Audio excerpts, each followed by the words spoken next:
सब्र और यकीन की रोशनी। एक छोटा सा गांव था जहां लोग सादगी और मेहनत से जिंदगी गुजारते थे।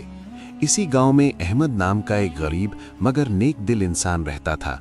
अहमद के पास ज्यादा दौलत नहीं थी, लेकिन उसके दिल में अल्लाह पर पूरा यकीन और ज़बान पर हमेशा शुक्र होता था। वो रोज सुबह फज्र की नमाज के बाद अपने घर वालों के लिए दुआ करता और फिर काम की तलाश में निकल जाता।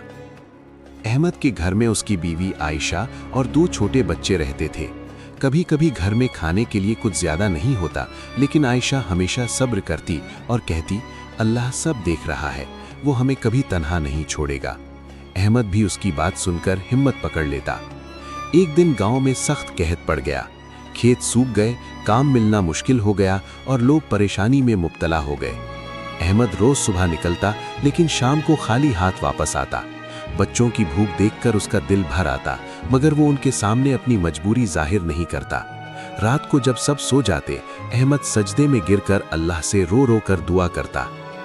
एक रात अहमद ने ख्वाब देखा कि वो एक रोशन रास्ते पर चल रहा है और आगे एक बुजुर्ग शख्स उससे कह रहा है, बेटा, सब्र का फल मीठा होता है, मुश्किल घड़ी गुजर जाती है। अहमद जब सुबह उठा तो उसका दिल अजीब सुकून से भरा हुआ था। अगले दिन अहमद ने फैसला किया कि वो शहर जाकर काम तलाश करेगा।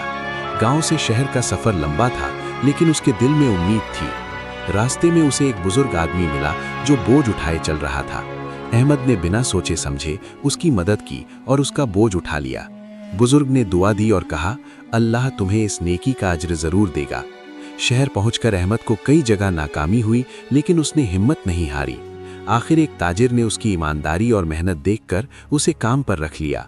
अहमद दिल लगाकर काम करता रहा और थोड़े ही अरसे में उस ताजिर का भरोसा जीत लिया। ताजिर ने उसकी तनख्वाह बढ़ा दी और रहने के लिए छोटा सा कमरा भी दे दिया।